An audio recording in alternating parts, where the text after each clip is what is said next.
Welcome back to my channel, PC Amateur Guy here. Just it's the Hyte case, and got the Noctua fan, LGA 1700, but it was a Noctua fan here. This is what it was. This here L9i, and it was actually thermal throttling the 14900K like crazy. Like just for basic operation, it was hitting 100 degrees, and the fans were going like max speed. Even the case fans were max speed, but it, like literally the first 2 minutes, like 14900K was choking the PC, and it was like basically like it was basically thermal throttling for the first 2 minutes, and so this cooler can't handle 14900K, even though it said it can. And it's just a basic cooler. These are my favorite coolers because it fits low profile. And I got a Z690i Strix motherboard and a Yeti case. And so like I just installed this Thermalright 240, and these fans here are like 1600 max speed, and you can hardly hear it, to be honest. It's running around 50%, and it's 23 dBA at max speed. So right now it's at max speed, and that's 23 dBA, and you can hardly hear it, which is incredible. So at like 50% as a normal operation, you're getting about like 12 dBA. So it's like you can't hear it basically. And I'm basically running a Cinebench right now to see if it can survive. So this is what it's running right now, and it's around 84 degrees right now. Let me just zoom in a little bit. It did get as high as 99 degrees, but right now it's like 60, 82 degrees, 85 degrees is the package on a Cinebench. So you're not gonna use like Cinebench is like for, you know, it's not like you're probably not gonna use it like for video editing if you're like the average Joe or Mary like me playing video games. So anyways, here's my Yeti case. I just want to show you guys. It has a 16 gig RGB RAM, Patriot 750 Gold SFX power supply in here, and it's 2080 Ti Gigabyte, which is amazing. Like you can see that the fan's not even like spinning when it's rendering. And that's right now the 2080 Ti is let me just see how much it let's check here. It's like 47 degrees right now. Which obviously I'm not benchmarking the graphics card, but one of the things that you're gonna learn that if you get like a graphics card, like a reference cards, for example, for Radeon or even Nvidia, like the reference cards don't cool very well, so they heat up very quickly. And believe it or not, the reference cards, graphics card, they heat up your case because that heat from the graphics card actually obviously goes into the case. So it doesn't, like in my other videos I mentioned like case fans don't really make a difference, and it's really true, right? Because if you have a graphics card that doesn't have a good cooler, it's not gonna, it doesn't matter how you can have 20 case fans there, it's not gonna cool it down, right? And similarly with your CPU, if you have like a bad like if you're using air cooler and you have 20 case fans there, it's not gonna cool the CPU down, okay? So I wanted to let you know that. And yeah, so yeah, I hope you like this video. And yeah, this is pretty cool. Like right now, just gonna show you. It's still rendering right now, and let me just bring this over. 14. So it has 4 minutes left, and it's running. It looks like it's on the top there. It's even faster than a Threadripper. So that's fucking crazy, right? For 14900K. I mean, um, in my other video, I said not to get the 14th gen because it has a lot of bugs and stuff. And they're still ironing it out. And it holds true, right? And why I got this, because I got it used and it was like for 500 bucks, right? So it's a pretty good deal.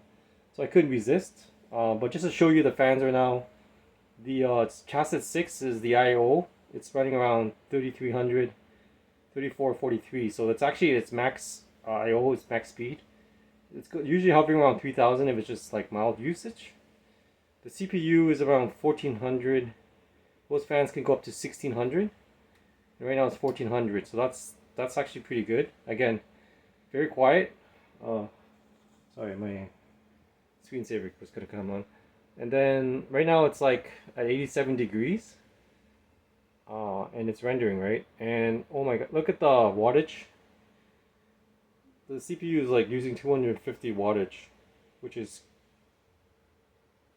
freaking insane, right? So like 14900K, it's not really good for efficiency. Like if you want efficiency, I would just go with like, you know, AMD, like 7950X for example, or even the new 9000 series. It's just more efficient.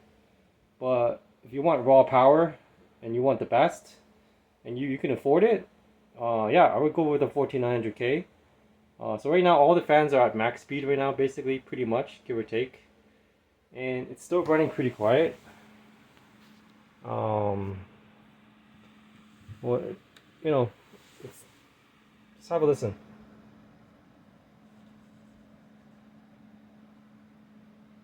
So, yeah, so this 240 AIO can handle it, and I just want to show you this video. Comment below if you have any questions. But yeah, and so there's a minute left on the rendering, so I'll conclude with the results there. Looks like it's still beating the Threadripper 2990M. And yeah, and it did thermal throttle a little bit. It did hit 100 degrees. But really, when you're doing this, you just really look at the average, and the average is like 87 degrees right now, or 88 degrees is more important. So yeah, this cooler survives it, right? And when you're rendering, you're not likely to, sorry, screensaver again.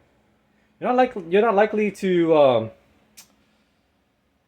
use it to its max capability. So this thing was running like around 32 degrees on idle, and then it's probably going to run around 60, I'm guessing, when gaming wise. And so the fans are going to be about, the CPU fans are going to be about like 700, well, about 50% of that. So this is going to be near silent, and I was actually going to change it to the Silent Wings 3, because their DBA at max speed is around, I think it's like 1700. It's like like 16 dB. So even at maximum speed, this thing will be quiet with if I change these fans here with the Silent Wings 3. Or even if you put some Noctua fans in there, this thing would be like really quiet, and you got yourself this, kick-ass machine. And this case here, Hyte case, it's you should be able to fit a 4090 in here as well. So yeah, you can really kick ass with this case. I like this case. It has a lot of holes and stuff. But honestly, it's a little bit tight. Like I have to push this all in and close it. It is really tight with an AIO in here, but it fits. And then one more thing is that if you're gonna put the fans, make sure you put the fans on the outside, obviously, and intake into the radiator. Because if you put the fans here, which you can, this is gonna touch the fans, and it's not gonna work, right? So I had to put the fans outside. I mean, that might be a given, but you always want to, like, to be honest, you always want to make sure before you actually put all the screws in, make sure you try to mirror it and see how you can fit it in properly before you actually screw everything in. and put thermal paste on it, because otherwise, if you're going back and forth on it, it's going to be a mess.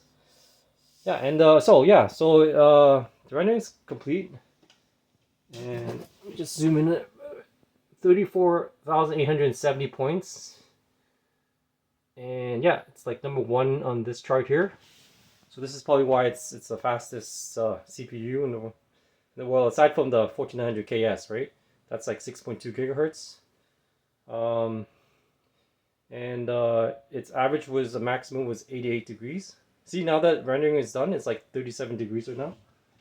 And you can hardly hear it. So this is like pretty amazing. But let me just show you the performance cores. Actually show you the clocks, because the clocks are sick, man. This is sick.